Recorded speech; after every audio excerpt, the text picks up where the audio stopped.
Today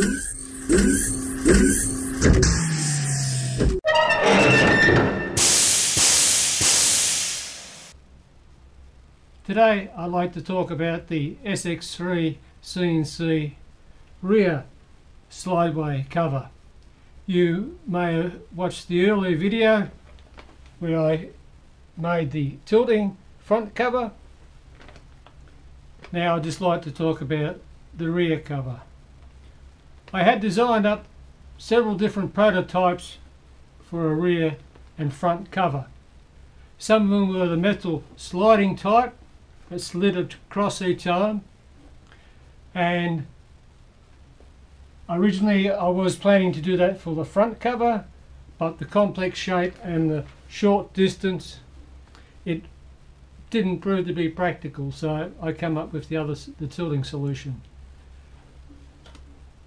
However, at the rear section there is a large section on the back of the saddle which would allow a sliding metal cover to be made, as shown in these pictures I'll show you now.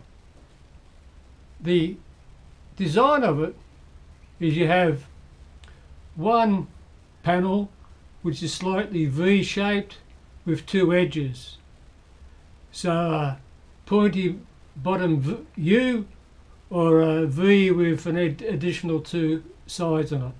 Now the reason why you make the V is if you have a flat plate up the top, it will bow in and dent. Plus you need to have it rigid. Also with a V, the swarf will tend to roll off or fall off, and the coolant will tend to fall off. The tighter the V, the more that effect is. But one of the trouble with the metal ones is that for the thickness of the material you use, the steps can be up to 3 times as much. So if you use a 1 mil thick plate, let's say for example, you have a 1 mil thick spacer underneath, then you have a 1 millimeter lip. So that's 3 sections all in. You can bend it like a C if you have the facilities, and the idea of that is that in that gap the next one will slide in, and so on one end you have a C, on the other end, maybe easier, on one end you have the C and the other end has a C, so when it's being opened, one grips on the one below it and pulls that out, and when it's being back the other way, that pulls it out. So they telescope in and telescope out. Now when you have a V, you've got to have that lip on the edge of the V and also the side, and you also, if the center gap is 1 mil, that means that the metal part that fits in has to be exactly lined, exactly square, and just slightly smaller.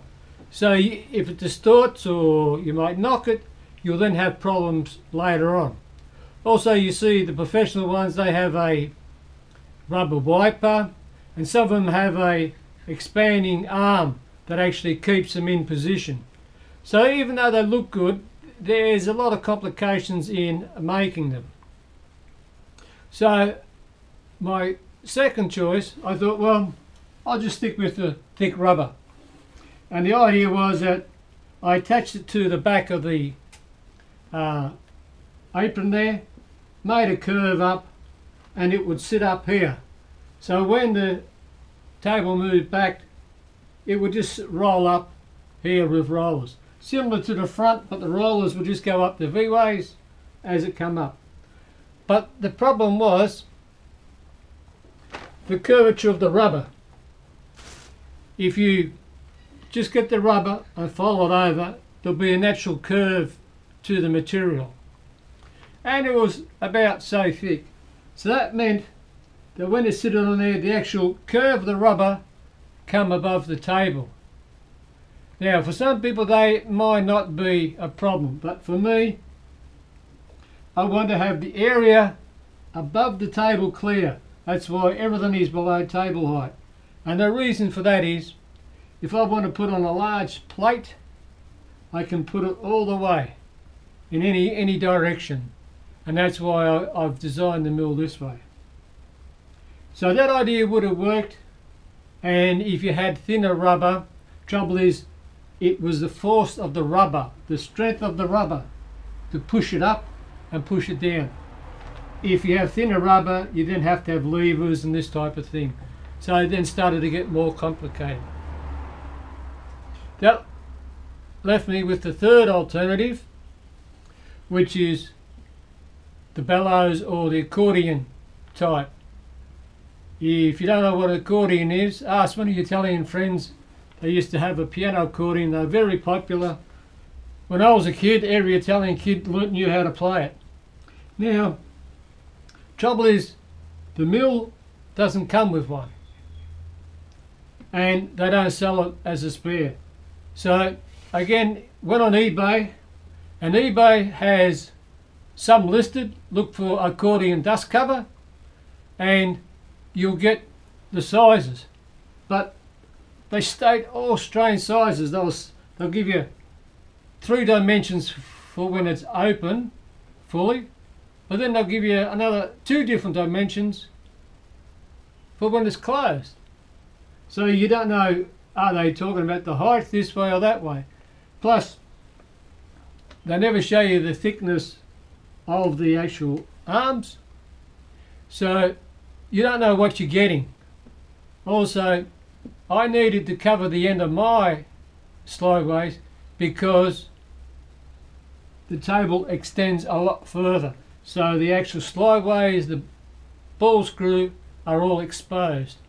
Plus, if you look at the video on the end stops, the stops that I've made up for the limit switches, you'll see that up here is an air to oil.